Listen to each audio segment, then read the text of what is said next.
Dear students, previous వీడియోలో మనం ప్రశ్న నుంచి జవాబు తీసుకురావసే విధానాన్ని ఇంటిగ్రేషన్ అంటారు అని అన్నాము. ఈ జవాబు నుంచి ప్రశ్నను తయారు చేసే విధానంలో కాన్స్టెంట్ మాత్రమే మనం మిస్ అవుతున్నాము, మిగిలినంతా తయారు చేసుకోగలుగుతున్నాము. అది ఈ ఒక్క లెక్కలోనైనా ఏ లెక్కలోనూ కూడా కాన్స్టెంట్ని వెనక్కి తీసుకురాలేమా అనే విషయాన్ని గమనిద్దాం. అంటే ఇప్పుడు చూడండి, డెరివేటివ్స్లో ఇది ప్రశ్న అయితే ఇది జవాబు. d/dx of sin x plus cos x, u plus v formula, derivative of u plus derivative of v. Derivative of cos x, derivative of sin x. కాబట్టి డెరివేటివ్ ఆఫ్ sin x ఎంత? cos x plus derivative of cos x అంటే minus sin x, plus into minus. ఇప్పుడు ఈ జవాబుకి ప్రశ్న ఏంటో గుర్తిద్దాం. అంటే ఈ జవాబుకి ప్రశ్నను క్లోజ్ చేశాను.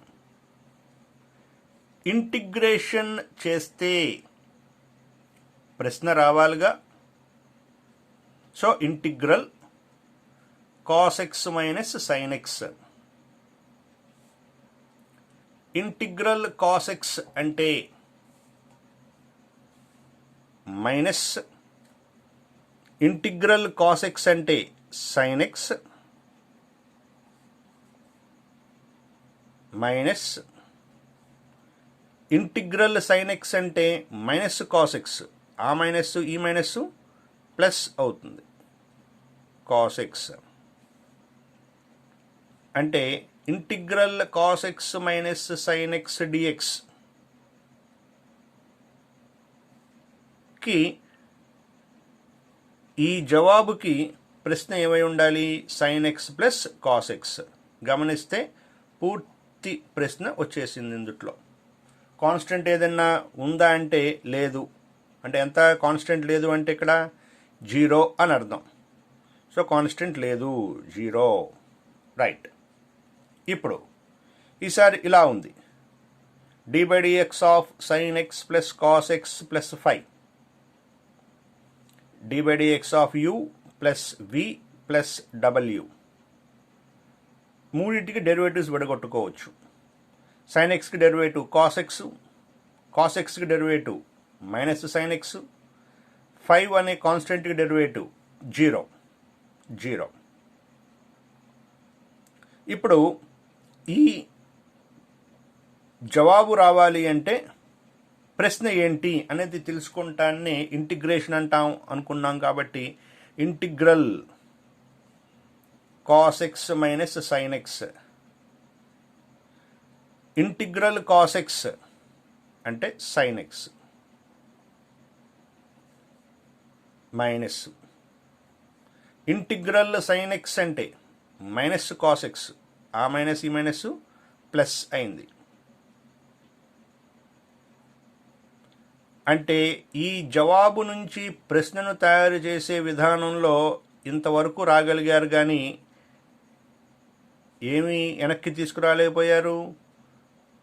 కాన్స్టెంట్ని వెనక్కి తీసుకురాలేకపోయాము.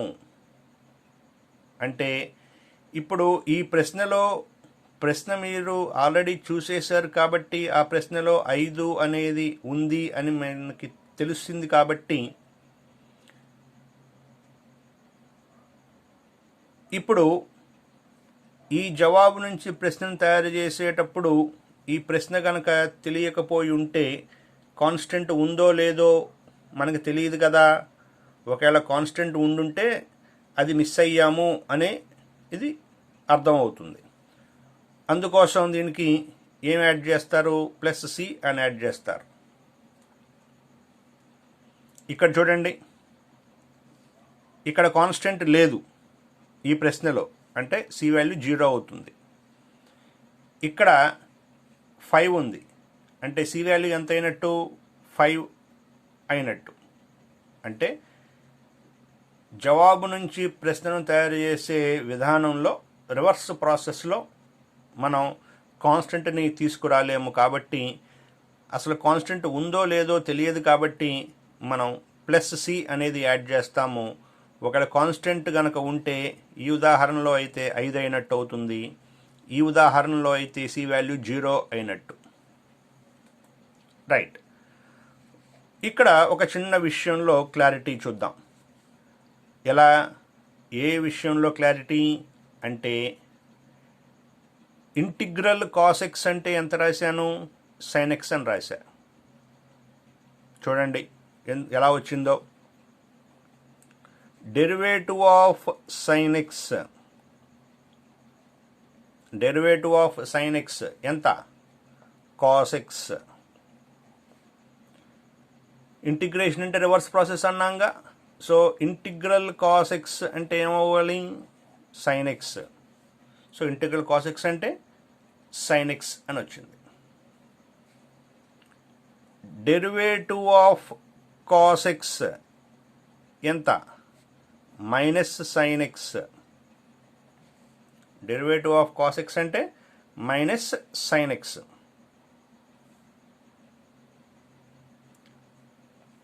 ఇప్పుడు ఇంటిగ్రల్ మైనస్ సైన్ ఎక్స్ అంటే ఏమవుతుంది, ఇంటిగ్రల్ మైనస్ సైన్ ఎక్స్ అంటే కాస్ ఎక్స్ అవుతుంది. ఈ మైనస్ పోవాలి అంటే multiply minus on both sides. అప్పుడు integral sine X equal to, ఇక్కడ బై డిఎక్స్ ఉన్నప్పుడు ఇక్కడ ఇంటూ డిఎక్స్ అవుతుంది అనుకున్నాం, ఈక్వల్ టు మైనస్ మల్టిప్లై చేయటం వల్ల ఇది ప్లస్ అయింది, ఇక్కడ మైనస్ వచ్చింది. అందుకోసం integral sine x dx, integral sine x dx అంటే ఏం రాయాలి, మైనస్ కాస్ ఎక్స్ రాయాలి. ఆ మైనస్ ఈ మైనస్ ప్లస్ అయింది.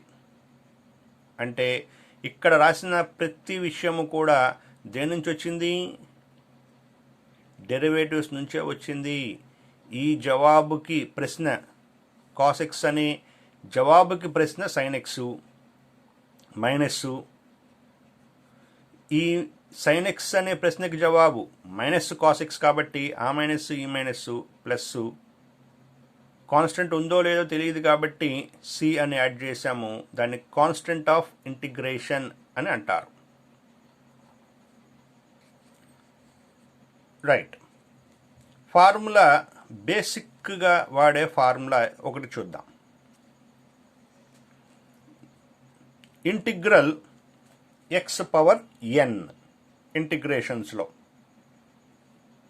ఇంటిగ్రల్ ఎక్స్ పవర్ ఎన్ ఫార్ములా.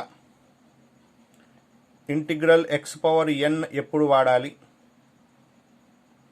అంటే బేస్లో వేరియబుల్ ఉండాలి, పవర్లో కాన్స్టెంట్ ఉండాలి.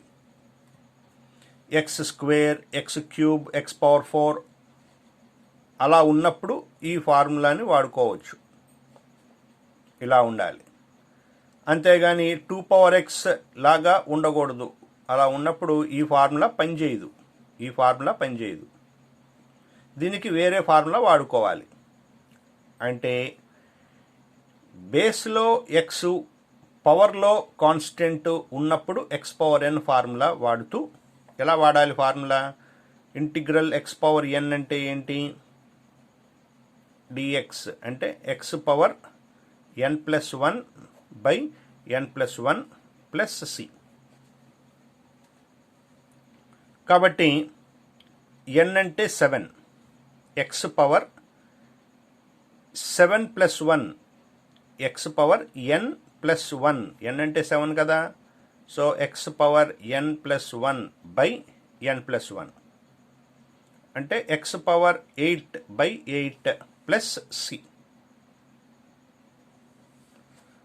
ఇప్పుడు ఎక్స్ పవర్ మైనస్ 1కి ఎలా కట్టాలి, ఎక్స్ పవర్ మైనస్ 1కి ఎలా కట్టాలి అంటే పవర్ -1 అంటే n వాల్యూ ఎంతని -1 అని. ఈ ఫార్ములా వాడితే ఏమవుతుంది, -1 + 1 0, కింద కూడా 0 వస్తుంది. -1 + 1 డినామినేటర్ 0 అయితే అది ఇన్ఫినిటీ అవుతుంది. డినామినేటర్ 0 అయితే అది ఇన్ఫినిటీ అవుతుంది.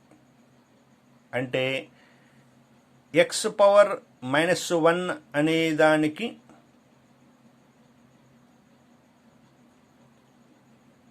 ఈ ఫార్ములా వాడలేము. అంటే ఈ ఫార్ములా వాడాలి అంటే పవరు -1 కాకూడదు. ఏ పవర్ అయినా కావచ్చు, కేవలం -1కి మాత్రం ఈ ఫార్ములా పనిచేయదు. ఎందుకు పనిచేయట్లా? -1 అవుతా ఉన్నప్పుడు ప్రశ్నలో -1 ఉంటే x⁻−1 ఇక్కడ ఏమొస్తుంది, 0 వస్తుంది. డినామినేటర్ 0 అయితే ఇది ఇన్ఫినిటీ అవుతుంది. అంటే x⁻n అనే ఫార్ములా అన్ని సందర్భాల్లో వాడచ్చు. బేస్లో x ఉండి పవర్లో నెంబర్ ఉన్న అన్ని సందర్భాల్లోనూ వాడచ్చు. కానీ -1 పవర్గా ఉన్నప్పుడు మాత్రము ఈ ఫార్ములాని వాడకూడదు. మరి ఎలా?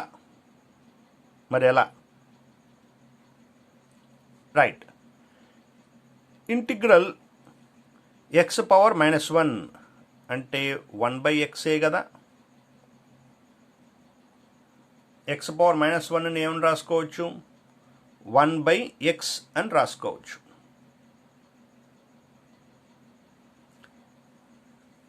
ఈ ప్రశ్నకి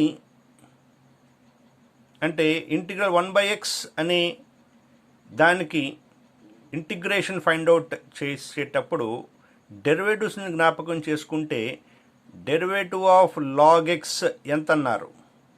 డెరివేటివ్ ఫార్ములాస్ నేర్చుకున్నప్పుడు డెరివేటివ్ ఆఫ్ log x అంటే 1/x అని అన్నారు. కాబట్టి రివర్స్ ప్రాసెస్ అంటే ఇంటిగ్రల్ 1/x dx ఏమవుతుంది, log x అవుతుంది. So log x. లాగర్థమ్స్ వాడేటప్పుడు logarithms exist only for positive numbers కాబట్టి మోడ్యులస్ వాడాలి. mod x, log mod x plus c. Integral 1/x అంటే log mod x plus c. So we once again discussed the necessity of constant of integration and when to use this formula x⁻n and the limitations of x⁻n.